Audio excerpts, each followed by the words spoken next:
Nós estamos de volta aqui no nosso EBD em Síntese Podcast. O nosso programa EBD em Síntese Podcast está sob a responsabilidade do Departamento de Educação Cristã da Assembleia de Deus no Estado do Rio Grande do Norte. A Assembleia de Deus no Estado do Rio Grande do Norte é presidida pelo pastor Martim Alves da Silva, e o nosso Departamento de Educação Cristã está sob a responsabilidade do nosso diretor, o pastor Reinaldo Odilo. A ambos nós já queremos mandar uma saudação fraternal, bem como a você que nos assiste nesse momento. Nós estamos aqui, eu sou o pastor André Feitosa, pastor da Assembleia de Deus de Nova Natal, Igreja Apolo do setor 14, da nossa capital aqui, cidade de Natal, no estado do Rio Grande do Norte. E comigo nesta oportunidade para comentar a lição, nós temos o pastor Ítalo, pastor também de uma das nossas igrejas aqui no setor 22, né, aqui da capital, e o professor Heriberto, né, professor da Escola Dominical, também uma das igrejas da nossa capital, para ser mais preciso, da Assembleia de Deus em Santarém, bairro Igreja Apolo do setor número 10. Né? Eu vou deixar o pastor Ítalo se apresentar, dizer qual a igreja que ele está pastoreando. Nós tivemos um rodízio de pastor recentemente, e eu vou deixar, não vou me arriscar a falar o nome da congregação, mas ele vai se apresentar, dizer a congregação onde está, e logo após, na sequência, o professor Heriberto. Pode ser o pastor Ítalo. Pai do Senhor, pastor André, Pai do Senhor, professor Heriberto. Feliz por estar aqui com vocês nesse projeto da EBD em Síntese Podcast. Nós estamos ali na congregação de Monte Sião, no setor 22. Maravilha. Professor Heriberto, a paz do Senhor. A paz do Senhor, pastor André, a paz do Senhor, pastor Ítalo. Também estou feliz de estar novamente com os irmãos. Pastor Ítalo de volta, retomando os trabalhos. Seja bem-vindo, pastor Ítalo. Seja bem-vindo também você, professor, professora, que fará uso dessa ferramenta tão importante para a elaboração da sua aula. Maravilha. Nós hoje estamos comentando a lição do número 9, que fala sobre o avivamento pentecostal no Brasil. Na verdade, prática diz assim: Deus derramou o grande avivamento pentecostal no Brasil, ele pode avivar mais uma vez o seu povo. Né? Essa é a nossa verdade prática. O nosso textuário está em Atos, capítulo 19, versículos 5 e 6, que diz o seguinte: E os que ouviram foram batizados em nome do Senhor Jesus, e impondo-lhes Paulo as mãos, veio sobre eles o Espírito Santo, e falavam em línguas e profetizavam. Né?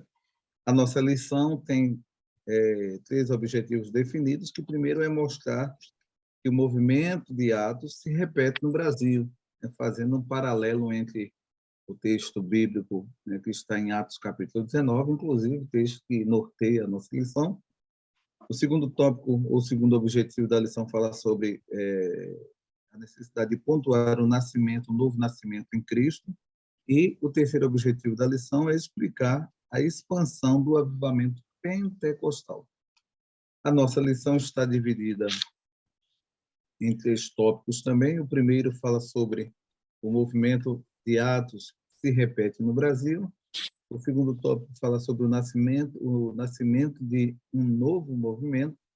E o terceiro tópico fala sobre a expansão do avivamento pentecostal. E, conforme já informei, né, comenta essa lição conosco nesta oportunidade o pastor Ítalo e o professor Heriberto. Né? A nossa introdução, vou ler a introdução, que diz assim: a chegada do movimento pentecostal ao Brasil mudou a realidade espiritual desse país de forma inquestionável e irreversível em termos de liturgia, proclamação do Evangelho e manifestação do poder de Deus com sinais, prodígios e maravilhas. Então, a introdução ela já é bem interessante, que ela vai mostrar que o surgimento ou o advento do movimento pentecostal no Brasil, ele vai mudar essa história da igreja evangélica aqui em solo brasileiro. Né? Por quê? Porque isso vai afetar não só a liturgia dos cultos, né? A gente sabe que a liturgia de uma igreja pentecostal ela é muito mais flexível, ela não tem aquela rigidez, aquela inflexibilidade de uma liturgia de uma igreja mais tradicional. Ela vai também alterar, e eu acho que talvez essa seja o grande diferencial do movimento pentecostal, é a forma como o cristão ele compreende o ser chamado para ser testemunha, né? É interessante, pastor Ítalo e professor Heriberto, e uma das características do crente pentecostal era essa capacidade evangelizadora. Onde ele chegava, ele estava evangelizando, ele estava falando do amor de Deus, ele estava pregando o evangelho. E, né, por conseguinte, também as manifestações sobrenaturais do Espírito Santo. Isso também é outra característica inerente do movimento pentecostal. Então, a gente já vê aqui na introdução que foi um divisor de águas para o protestantismo a chegada do movimento pentecostal, né? E a gente vai trabalhar primeiro essa questão mostrando a similaridade que há entre essa chegada do Pentecostes em solo brasileiro, ainda que chegando numa igreja que já num território que já havia a proclamação do Evangelho, e a gente vai ver essa similaridade. Eu já quero passar para o pastor Ítalo, ele já comentar esse primeiro tópico que fala sobre o movimento de Atos, se repete no Brasil, fazendo aí um paralelo entre aquilo que está narrado nas Escrituras, capítulo 19 de Atos, com o que a gente vivenciou e vivencia no nosso país. Professor, pastor e professor Ítalo, está contigo. Pastor André, irmão Heriberto, interessante que nesse título, a título introdutório, realmente o movimento pentecostal é o resgate do Pentecostes bíblico, né? E o interessante é que ficou conhecido como Pentecostes porque em Israel tinha muitas festas e tinha muitas liturgias que foram instituídas por Deus para a observação do povo. Tinha Páscoa e logo depois da Páscoa você tinha a festa das primícias. Interessante é que o apóstolo Paulo ele faz essa referência ao Senhor Jesus em relação a essa festa que era conhecida em Israel. A festa das primícias era os primeiros frutos, onde Israel se reunia para agradecer a Deus pela bênção que havia enviado à nação. E quando Paulo vai falar sobre Jesus, em 1 Coríntios, ele vai dizer que Cristo é a primícia dos que dormem, ou seja, coloca Cristo como o primeiro a ressuscitar e como a dedicação das primícias era a consagração dos primeiros frutos, mostra Jesus realmente como as primícias de tudo, ou seja, dando ao Senhor Jesus a honra que lhe é devida. Logo depois vinha o Pentecostes. Então, o Pentecostes acontecia cerca de 50 dias depois da Páscoa, se não me engano, e era muito comum que naquela época os judeus e os prosélitos eles se reunissem em Jerusalém para adorar. Então, Deus usa esse fato histórico bíblico, que era uma ordenança para Israel, para o derramamento do Espírito Santo, da promessa que foi feita a Joel. Então, essa similaridade em relação ao Pentecostes de Israel e o Pentecostes da igreja, marcado pela descida do Espírito Santo. Então, realmente, o movimento pentecostal é o resgate desse Pentecostes bíblico, ou seja, dessa teologia bíblica. Nós sabemos que existe divergência quando a gente estuda teologia em relação à interpretação de algumas coisas, mas outras são claríssimas. E o Pentecostes bíblico, ele é claro, ou seja, a Bíblia é clara em relação a essa descida do Espírito Santo, a essa distinção do que é ser batizado com o Espírito Santo, o que é ser batizado no corpo de Cristo. E esse movimento ele aconteceu no Brasil, assim como aconteceu nos tempos da igreja primitiva.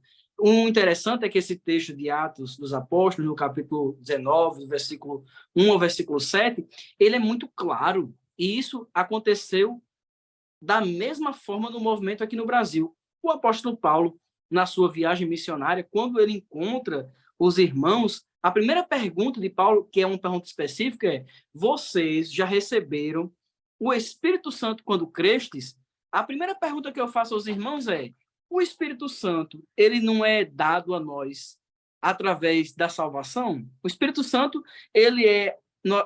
nós somos a habitação do Espírito, ele é o penhor da salvação, ou seja, ele é o guia, então todo salvo tem o Espírito Santo. Mas que pergunta distinta de Paulo é essa? Já recebestes o Espírito? É a teologia bíblica mostrando que havia uma distinção entre a salvação e a descida do Espírito prometida por Jesus em Pentecostes, como a gente já leu muitas vezes em Atos, no capítulo 1. Os discípulos perguntam ao Senhor quando é a restauração de todas as coisas e a exortação ou a orientação é clara. Não vos compete saber os tempos e as estações que o Pai estabeleceu pelo seu próprio poder, mas vocês vão receber a virtude, o poder do Espírito Santo. Então, isso acontece literalmente no Brasil, afetando a liturgia, afetando a doutrina, afetando a forma de compreender o evangelho, e é assim que se inaugura o movimento pentecostal no Brasil. Assim como na Bíblia eles já tinham uma fé salvífica, ou seja, aqueles discípulos eram discípulos de Cristo, eles tinham crido, e quem crê é salvo, como diz as Escrituras. Aqui no Brasil já existia igreja, igrejas históricas, presbiterianas, batistas e tantas outras confissões, mas o movimento pentecostal inaugura esse resgate bíblico, a ideia de Pentecostes. Muito bem pontuado pelo pastor Ítalo, né? Essa alusão e essa referência do movimento pentecostal no Brasil, né? Uma repetição, uma réplica, né? Do que aconteceu em Atos, né? Isso é muito notório. Eu penso que o comentarista foi muito feliz quando coloca essa expressão que houve uma mudança, ainda na parte introdutória, que houve uma mudança inquestionável e irreversível em termos do que diz respeito à liturgia da igreja. Não teve como voltar. Uma vez que os irmãos conheceram a doutrina bíblica, né, do Pentecostes, como muito bem pontuou o pastor Ítalo, né, não tinha como voltar. Era algo, ou foi algo irreversível. Não teve como desconstruir esta ideia que foi trazida, né, para o Brasil. É interessante que na lição número 8, a lição anterior, fala dessa expansão do movimento pentecostal, né, mundo afora, pelo mundo. Então, aconteceu na América, aconteceu na Europa, e nesta lição do número 9, nós vamos estudar especificamente como esse movimento chega, se estabelece e se perpetua no Brasil ao longo dos anos, né? E aí nós vamos ver em tópicos posteriores como se deu essa chegada, como foi essa implantação, vamos me permitir dizer assim, do movimento pentecostal em solo brasileiro, né? Então, é interessante que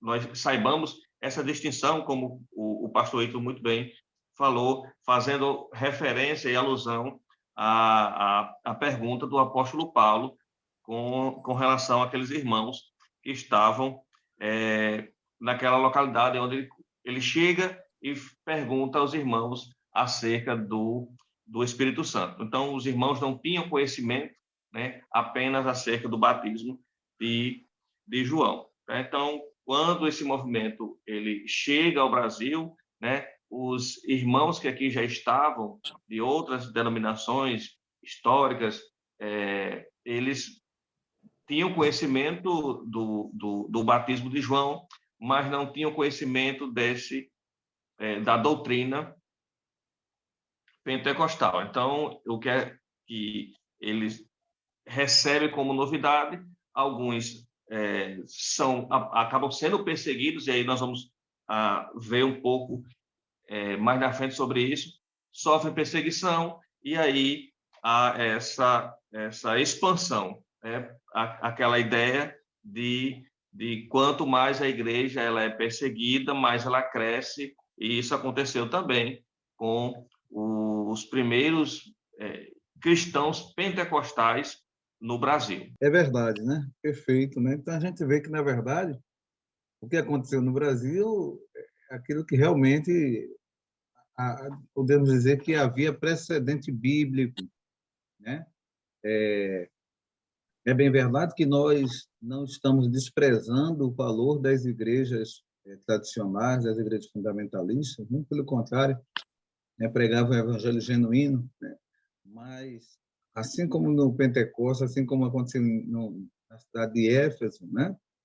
E eu acredito que talvez o grande interesse de Deus nesta necessidade desse avivamento se dá exatamente, principalmente pela visão evangelística, né? Porque nós sabemos que a promessa que ele que é feita por Jesus e recebida pelos apóstolos, né, era um revestimento de poder para condicioná-los a serem testemunhas, né, torná-los testemunhas ousadas, testemunhas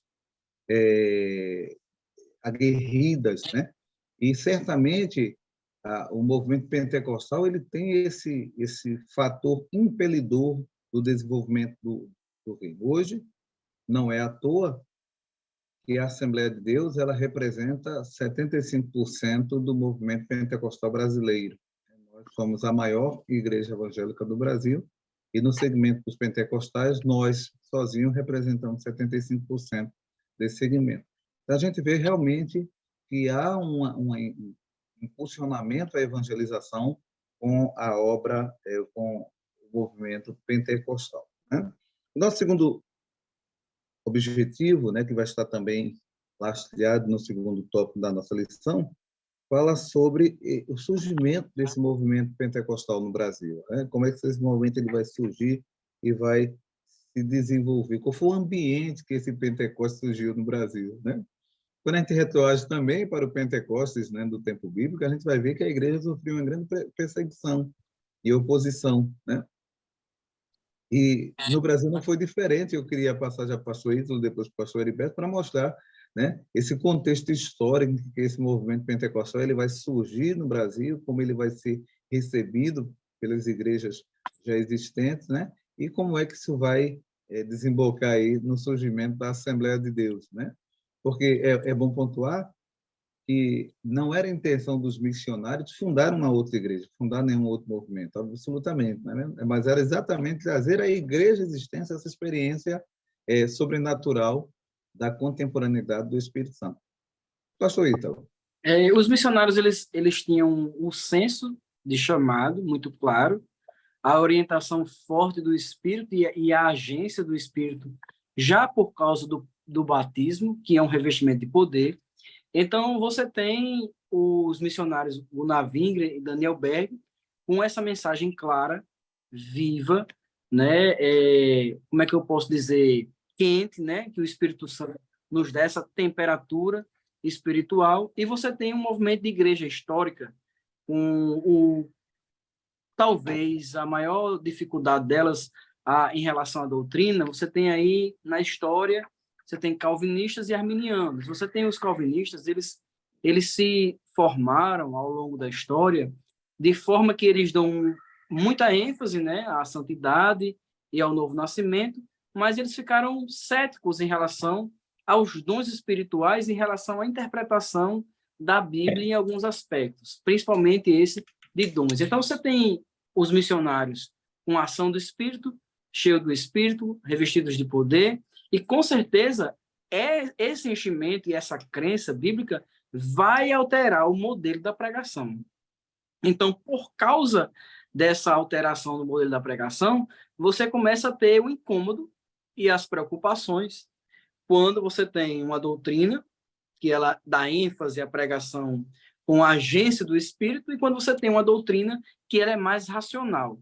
Então, as igrejas históricas elas davam ênfase à razão demasiadamente, talvez um dos problemas que elas enfrentam, e por isso você não tem aí uma evangelização em massa, você não tem uma adesão em massa, porque o evangelho, como a própria Bíblia, o apóstolo Paulo nos diz, ele é poder de Deus. Ou seja, quando o apóstolo Paulo vai escrever sobre esse ponto, a igreja de Corinto, ele vai dizer que, quando ele foi estabelecer a igreja, ele não veio com sublimidade de palavras, nem com persuasão humana, para que a fé daqueles novos convertidos não tivessem apoiado na filosofia nem na sabedoria dos homens, mas em demonstração do Espírito e de poder. E é nesta demonstração do Espírito que a igreja é implementada aqui. Então, você vai ter aqueles primeiros impactos, né?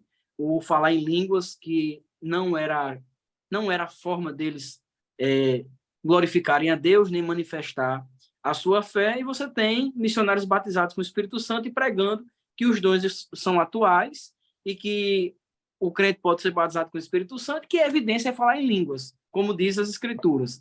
Então, você vai ver aí as primeiras reuniões e os missionários pregando e havendo adesão dos irmãos, ao ponto que isso causou um problema, né, entre eles, e eles praticamente foram aí convidados a se retirarem. E a gente tem aqui no Brasil a referência da irmã Celina de Albuquerque como a primeira membro de uma igreja tradicional que foi batizada com o Espírito Santo. Aí, depois disso, houve uma reunião e 9 irmãos decidiram seguir os missionários e a chama pentecostal.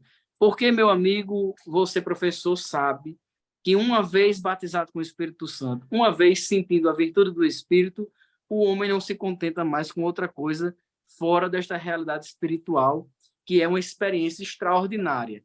Uma experiência que nos dá vontade de nos santificar, que nos dá força para pregar, que nos dá uma ousadia espiritual para testemunhar, que é aquilo que foi dito por Jesus, ficar em Jerusalém até que do alto sejais revestidos de poder. Então, no início, houve essa divergência com as igrejas históricas, mas os missionários, com um senso de vocação, com o chamado e com a confirmação divina, porque essa foi a promessa de Deus para a pregação do Evangelho. Marcos 16, ide por todo o mundo, pregai o Evangelho a toda criatura. Deus deu ali parâmetros e disse que iria confirmar com os sinais. Então, essa pregação pentecostal, ela vai nessa linha, ou seja, ela vai numa linha de fé, de poder do Espírito Santo, com confirmação divina, com sinais, prodígios e maravilhas. E as igrejas históricas não estavam acostumadas e talvez há muito que não tivessem visto milagres. Então, essa é a diferença desse nascimento aí da Assembleia de Deus. Muito bem, professor Ítalo. Muito bem pontuado, muito bem feito esse resgate histórico de como começa ou inicia dessa gênese das igrejas e do movimento pentecostal no Brasil. É interessante também pontuar, até para acrescentar ainda mais aquilo que o pastor Ítalo já trouxe, né? Que o professor traga para um aluno, até para incrementar ainda mais o conteúdo da sua aula, a diferenciação, né? Claro, já depois de estabelecido esse resgate histórico dessa formação das igrejas pentecostais no Brasil, e aí, claro, a gente fala com muita propriedade da nossa igreja, né? Uma igreja centenária, com mais de 100 anos, né? Então, mas aí, ao longo da história, os processos eles foram acontecendo, né? E aí, hoje, a partir da década de 80, final da década de 80, 90, né, surge no Brasil as igrejas, né, conhecidas como neopentecostais, né? E aí elas têm uma característica diferente, né, das igrejas pentecostais.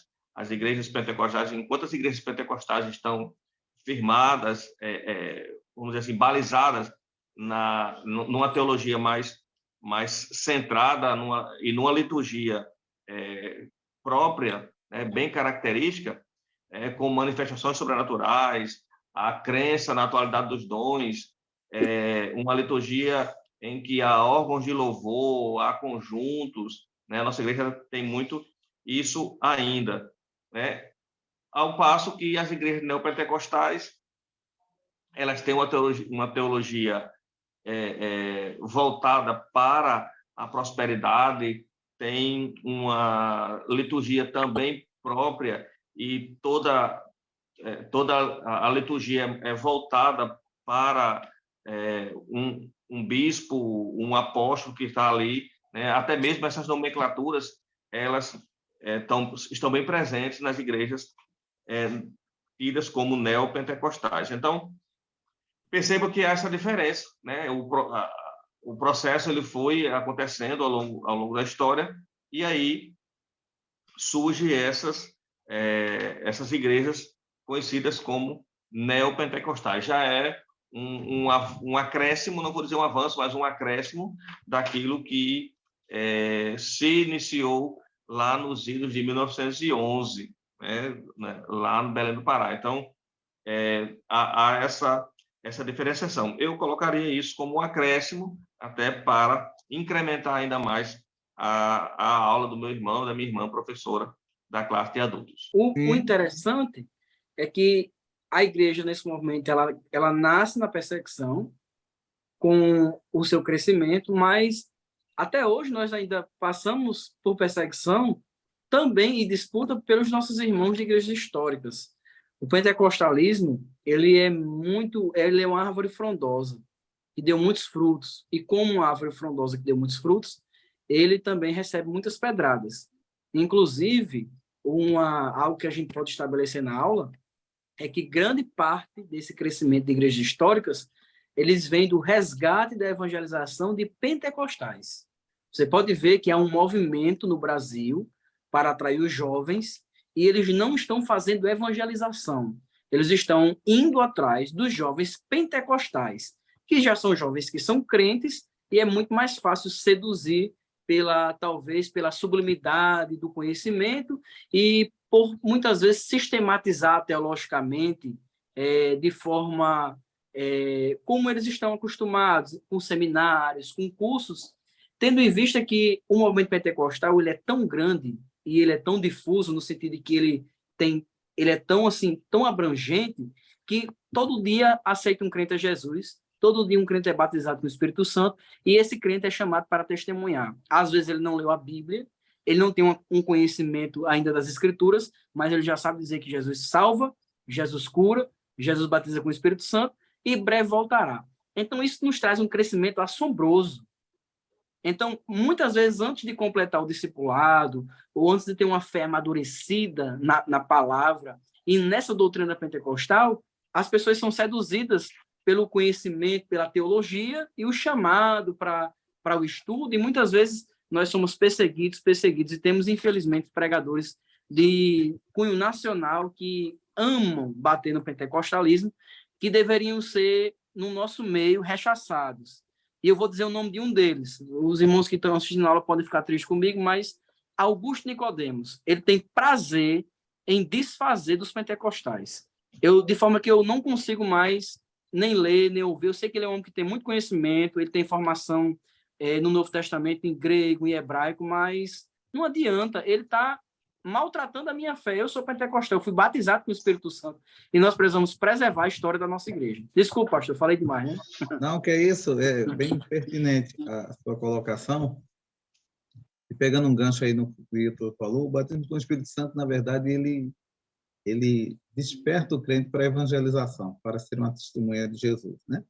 E assim, a gente iniciou falando que o movimento pentecostal ele alterou muitos paradigmas, né, do que era uma igreja evangélica, e a gente vê que isso também influenciou no crescimento da igreja, né?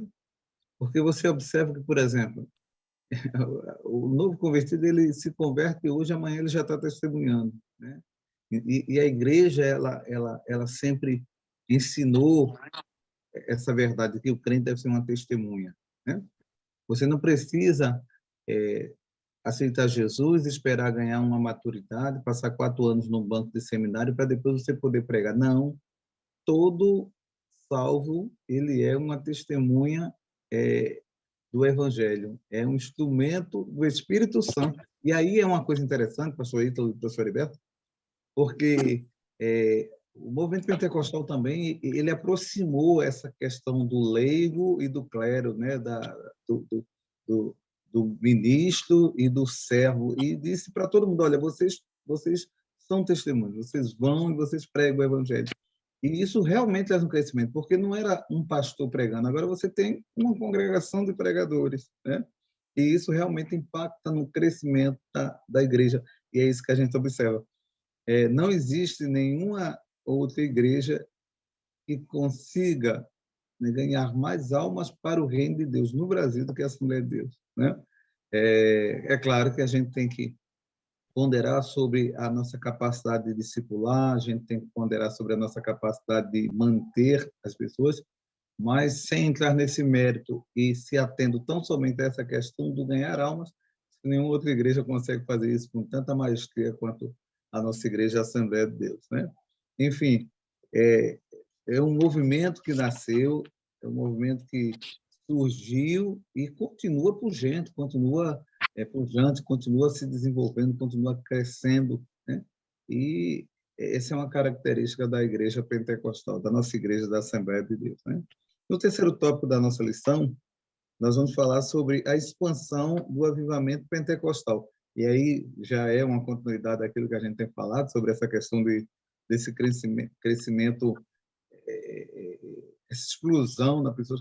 Rapaz, quando você observa que nós somos uma igreja centenária, quando a gente fala centenário, dependendo do parâmetro, dependendo do referencial, você pode imaginar que é muito ou pouco tempo, né? Se nós tomarmos como referencial as igrejas tradicionais, a gente vai ver que nós somos um adolescente, né? Que nós estamos, mas nós crescemos de uma forma tão vertiginosa, tão expressiva, né? Que não se pode mais ignorar, né? O movimento pentecostal no Brasil. Antigamente, realmente, se desdenhava da igreja pentecostal, né? Antigamente, como diz nosso pastor presidente, se via a igreja Assembleia de Deus como um punhado de gente, né, ignorante. Hoje nós vemos que nós somos uma igreja de uma capilaridade social. A gente está na Zona Sul, está na Zona Norte, está na periferia, está no centro. Enfim, nenhuma outra igreja tem tanta penetração social enquanto a Assembleia de Deus. Estamos na universidade, estamos no congresso. É verdade, né? Estamos nos becos, nas baladas, não é? É verdade, né? Alguém sabiamente disse que em qualquer lugar do Brasil você encontra três coisas, dito antigamente, né? Que era Coca-Cola, máquina cinza e a Assembleia de Deus. E de fato é fato, né? Você vai pelas comunidades ribeirinhas no Amazonas, você encontra a Assembleia de Deus. Você vai pelo sertão, você encontra a Assembleia de Deus. Você vai para o Cerrado, para o Pantanal, você encontra a Assembleia de Deus. Então isso não é resultado de uma, digamos assim, de um projeto humano. Até porque, vamos ser sinceros, se a gente fosse levar a coisa da ótica humana, nós não conseguiríamos esse resultado, porque nós não começamos, nós não somos resultado de grandes, digamos assim, projetores, de grandes, de pessoas com muito marketing, pessoas com muito conhecimento. Não, nós somos resultado de pessoas simples, mas que tinham a vida transformada, porque essa era outra característica do crente pentecostal, do movimento pentecostal, é a questão da santificação. E quando você vive uma vida de santificação, você passa a ser referência. Você pode não ter palavras bonitas, mas você tem um testemunho de vida que vai impactar e que vai transformar pessoas, né? Aquela máxima que a gente escuta, né? Pregue, se possível, se preciso, fale, né? Ou então, se preciso, use palavras. Então, a maior pregação de um crente assembleano, de um crente pentecostal, é a sua vida transformada, é a vida de santificação. E isso realmente vale mais do que 1000 palavras. Vamos entrar no terceiro tópico, senão a gente fica se delongando demais, né? Já foi muito bem comentado pelo professor Heriberto e pelo pastor Ítalo. Agora vamos para o terceiro tópico. Eu vou dar uma invertida aqui, vou começar pelo professor Heriberto, terceiro tópico, depois o pastor Ítalo. Muito bem, pastor André. Na verdade, eu vou apenas corroborar aquilo que o senhor tem falado agora, né? Na verdade, e também aquilo que o pastor Ítalo falou, né? O movimento pentecostal ele cresce porque todo cristão recém-convertido ele tem uma pressa, ele sente uma necessidade de que aquilo que ele experimentou ele também faça com que outras pessoas próximas a ele ou não, conhecidas dele ou não, familiares dele ou não, também tenham conhecimento e possam experimentar o fruto dessa conversão, né? Então, quando ele experimenta, ele quer logo fazer com que as outras pessoas também tenham essa experiência.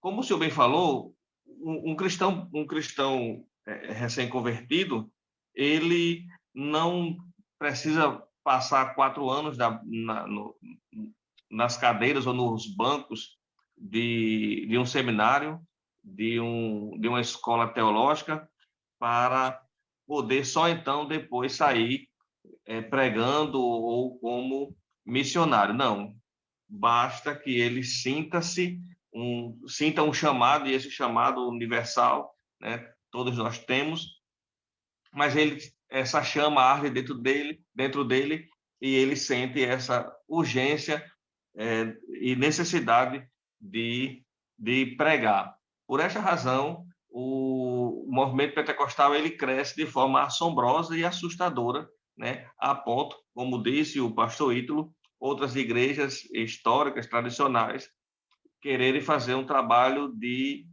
entre aspas, evangelização, que, na verdade, seria uma espécie de proselitismo, né, dentro das igrejas pentecostais. Talvez alguns dos senhores, das senhoras professoras, conheçam alguém, algum jovem, algum irmão, alguma irmã, que fora seduzido por alguma dessas denominações. Eu, particularmente, conheço, né, alguns jovens que saíram da minha congregação e hoje estão congregando em uma dessas igrejas históricas, né?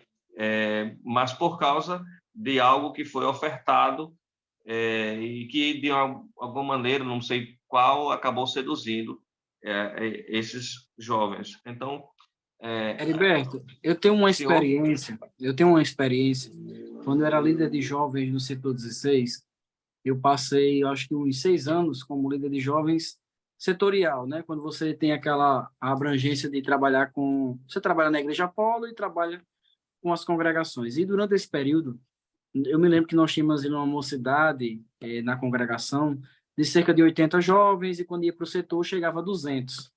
E nós fazíamos muitos trabalhos, e eu vi jovens batizados com o Espírito Santo, que depois que a gente saiu de lá e a gente tomou conhecimento, que eles começaram com movimentos calvinistas, e alguns deles saíram da Assembleia de Deus, uns foram congregar em igrejas presbiterianas e outro em igreja batista, e quando você vai olhar hoje o modelo de vida deles, na verdade, você fica triste, porque eram jovens promissores, assim, tinham compromisso com a palavra, gostavam de orar, eram comprometidos com os trabalhos da igreja, mas eles foram seduzidos por esse conhecimento, que a princípio ele gera assim um certo prazer,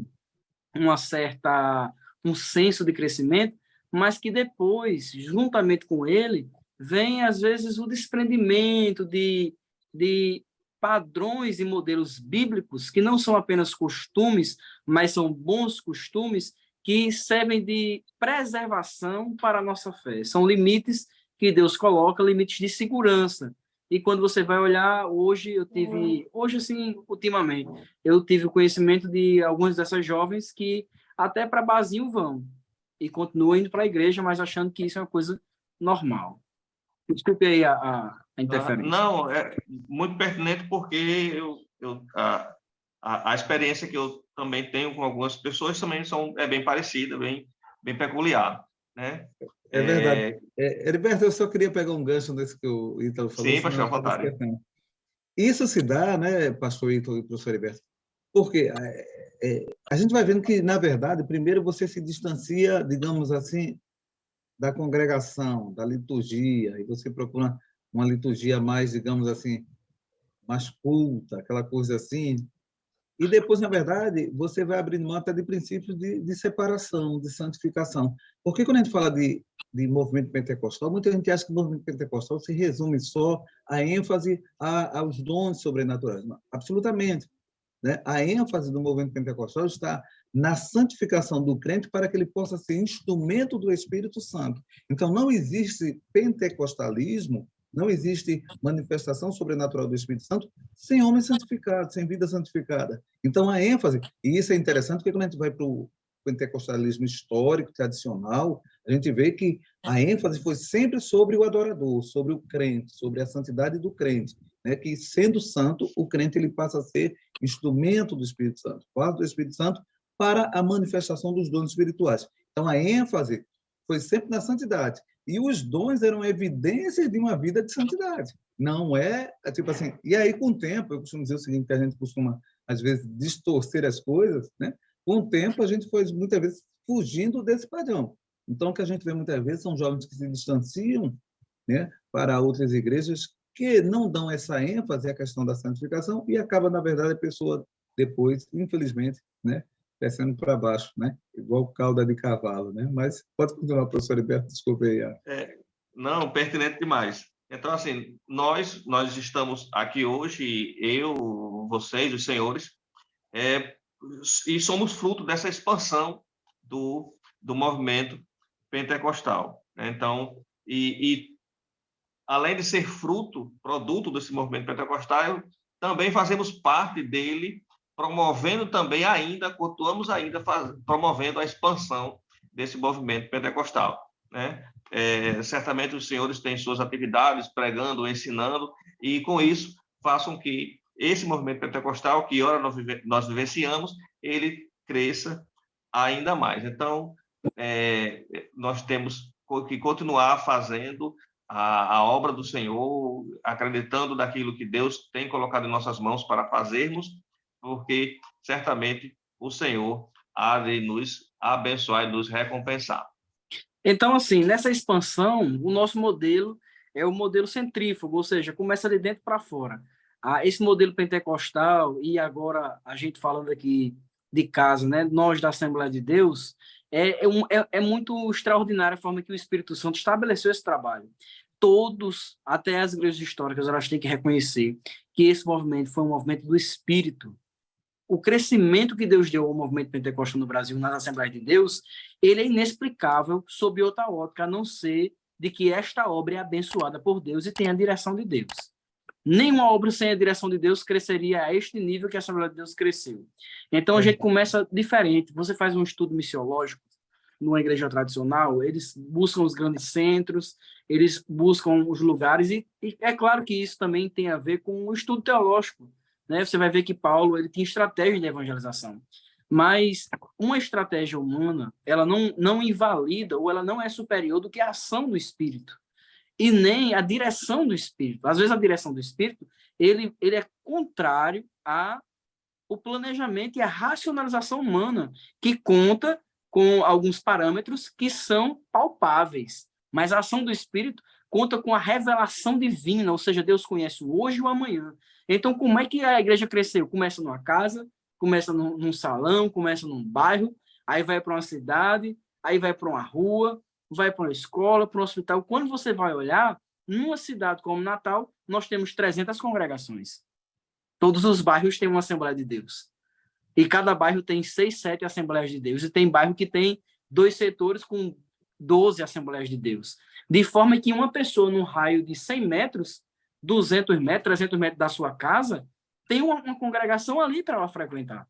Então, essa é a nossa estratégia. Esse crescimento é tão acentuado que o último censo do IBGE, de 2010, aferiu a quantidade de 42 milhões de crentes no Brasil, e é claro que desses 42 milhões, como disse o pastor André, 75% de movimento pentecostal, e o principal ícone é a Assembleia de Deus.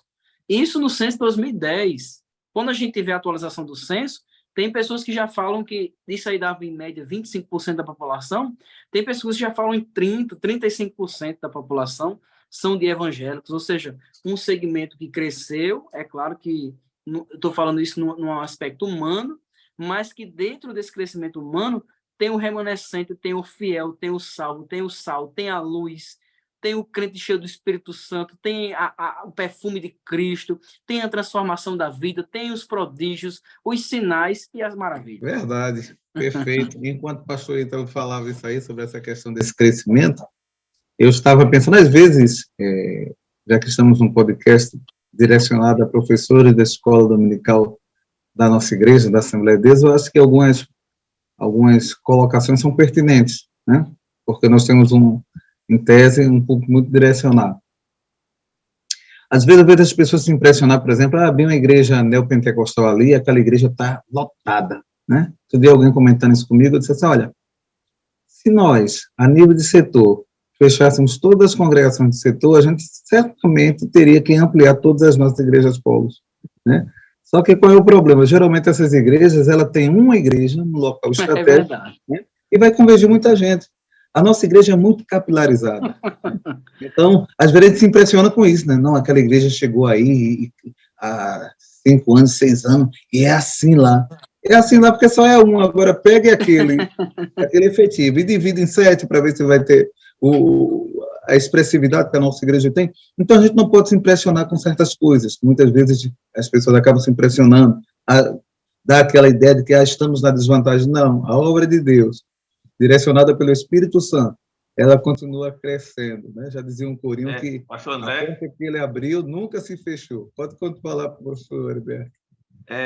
Enquanto o pastor Ítalo falava, e o senhor fazer esse arremate agora, me veio, assim, o pastor Ítalo falava sobre o direcionamento, né, do Espírito Santo nessa obra, né? E aí me veio à mente um texto que está lá em Atos, capítulo 16, né? E fala justamente sobre isso, sobre o direcionamento do Espírito Santo e o domínio do Espírito Santo sobre essa obra. Diz assim, 16 e 6 de Atos, e passando pela Frígia e pela província da Galácia, foram impedidos pelo Espírito Santo de anunciar a palavra na Ásia. Versículo 7. E chegando em Mísia, intentavam ir para a Bitínia, mas o Espírito de Jesus não lhes permitiu. E, tendo passado por Mísia, desceram para a Troade. E aí, na continuidade do texto, né, vai dizer o que aconteceu quando Paulo chegou em Troade, né, aquela situação com de A conversão de Lídia. Lídia, Isso, da conversão de Lídia. Então, perceba que havia um propósito, né, de que o Espírito Santo foi conduzindo aquela equipe, aquela comitiva missionária para onde eles deviam ir. Eles queriam ir para determinado local, mas não é por aqui. Queriam ir para determinadas cidades, não é para cá, é para outra. E aí eles foram indo conforme o Espírito Santo ia lhes conduzindo. Aí a pergunta, meu caro e querido professor, não foi assim com o princípio do pentecostalismo no Brasil? Vocês todos conhecem a história de como os missionários Daniel Berg e Gunnar Wingre chegaram ao Pará, ao Brasil, né? A ideia lá do globo, no mapa, né? E Pará, Belém, pronto, é aqui que nós vamos. Então, o Espírito Santo foi direcionando. E aí nós temos essa história belíssima da nossa igreja se estabelecida e crescendo e viva a país. Pastor André, Sim. só finalizando o seu raciocínio, pensando como o senhor, nos nossos 100 anos, nós, com cerca de 300 mil membros, colocamos quase 50 mil pessoas no estádio. É verdade. Né? Me diga uma igreja para colocar não, 50 não mil tem. pessoas no estádio. Não tem, é verdade. Olha, e aí eu queria voltar um pouquinho ao que o pastor Ítalo comentou um pouco antes, sobre essa questão de que realmente, tipo assim, nós crescemos por obra do Espírito Santo. Não foi por estratégia humana, não foi por conhecimento, por estudo de mercado, nada disso. Nós crescemos. Porque você imagina, uma vez eu dando aula na Estrada, eu dizia assim, rapaz, a Assembleia de Deus tinha tudo para dar errado. Ela só deu certo porque é de Deus. Só que detalhe. Porque você imagina, se você vai começar qualquer coisa, você vai começar num grande centro, né? Belém não era uma das grandes cidades brasileiras naquela época, né? Hoje Belém é uma metrópole, mas naquela época Belém era uma capital, mas uma capital pouco expressiva, né? Se você quisesse começar alguma coisa para dar certo no Brasil, você ia começar ou no Rio de Janeiro, que era o Distrito Federal São Paulo, ou São Paulo, né? Muito menos, ou no máximo Minas Gerais por ali, olhe lá, né? Aí Deus manda eles para Belém do Pará. Não é verdade? Aí os missionários começam a pregar e não pensam que eles vão começar a fazer a sua base, né, na elite de Belém. São pessoas simples, pessoas humildes, né? Nós sabemos que os nossos primeiros pastores eram homens, a maioria deles eram homens iletrados, eram homens sem muito conhecimento secular, mas homens cheios do Espírito Santo. Glória a Deus. Né? Que poderia não ter o conhecimento, mas tinha a orientação daquele que prescruta todas as coisas, que sabe de todas as coisas, aquele que é onisciente, né? E é na onisciência de Deus, né? Na orientação do Espírito Santo, que o homem vai e vai dar certo, porque quem manda se responsabiliza e quem orienta não pode dar orientação errada, não é verdade, Heriberto? Então, quando o Espírito Santo vai por ali, é que ali é o lugar certo.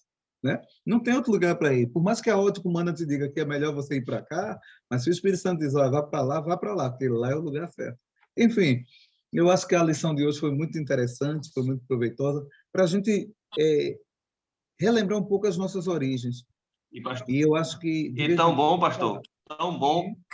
Pode falar, Ariel. Tão bom quanto ouvir a orientação é obedecer a orientação. Obedecer, né? É verdade. Né? Então, eu acho que a lição de hoje ela nos ouvir a orientação Pode falar.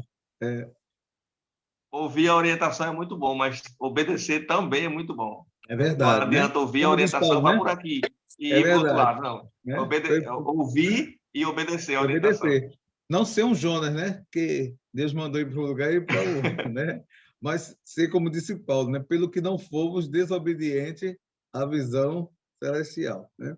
Enfim, olhando pelo retrovisor da história, o que é que nós aprendemos? O que é que você pode enfatizar para o seu aluno, querido professor? Olha, viva na dependência do Espírito Santo. Porque se você viver na dependência do Espírito Santo, se você viver uma vida de santidade, você vai ser um crente pentecostal no sentido mais exato da palavra. Você vai ser um crente pentecostal, mas aquele crente que vive uma vida de santificação para poder ser usado pelo Espírito Santo, para ter sensibilidade para ouvir a voz do Espírito Santo. E se isso acontecer, tudo que você fizer, Deus vai fazer você prosperar. A lição foi uma maravilha, muito bom. Eu gostei muito de todas as ponderações, de todas as colocações. Quero agradecer ao pastor Ítalo, ao professor Heriberto, e já franquear também a eles a oportunidade para fazer suas considerações finais. Pastor Ítalo. Quero agradecer a Deus, quero agradecer ao nosso pastor presidente, pastor Martim, pastor Reinaldo, que é o diretor do DENEC, e aos meus amigos companheiros, o professor Heriberto e o pastor André. E estamos aqui em uma lição como essa nos faz refletir, e eu me sinto muito honrado em participar da Assembleia de Deus. Sou muito feliz em ter aceitado Jesus na Assembleia de Deus e continuar e ter a oportunidade de servir na Assembleia de Deus. Eu amo a minha igreja. Deus abençoe vocês. Amém, maravilha. Professor Heriberto. Muito bem, graças a Deus por mais uma aula, né? Eu também quero externar meus agradecimentos aqui, primeiramente ao nosso Deus, ao nosso pastor presidente, ao pastor Reinaldo Odilo, ao pastor André Feitosa, pela confiança e indicação, e eu também ao companheiro que nos ladeia nesta noite, o pastor Ítalo. Então, agradeço a você, professor, a você, pastor, a você, dirigente de congregação, a você, superintendente de escola dominical, né, por fazer uso dessa ferramenta. Muito obrigado e certamente Deus há de recompensar cada um de vocês, em nome de Jesus. Maravilha. Eu quero também, primeiramente, agradecer a Deus, né, pela oportunidade que Ele nos concede de podermos estar aqui compartilhando, né, algumas reflexões com você, professor, você, aluno, você que nos acompanha no EBD Ensino Podcast, né? Agradecer ao nosso pastor presidente, pastor Martim Alves da Silva, ao nosso diretor do Departamento de Educação Cristã, o pastor Reinaldo Odilo, e agradecer também a valiosíssima contribuição do pastor Ítalo e do professor Heriberto, né, que enriqueceu demais a nossa interação, esse podcast de hoje. Né? Que Deus abençoe vocês, eu quero agradecer a todos, fiquem na paz do Senhor. Compartilhe o nosso link, os nossos vídeos, eu tenho certeza que você vai estar edificando muito mais vidas, assim como você foi edificado, querido professor, querido irmão que nos assiste pelo EBD Ensino Podcast. Que Deus abençoe, em nome de Jesus.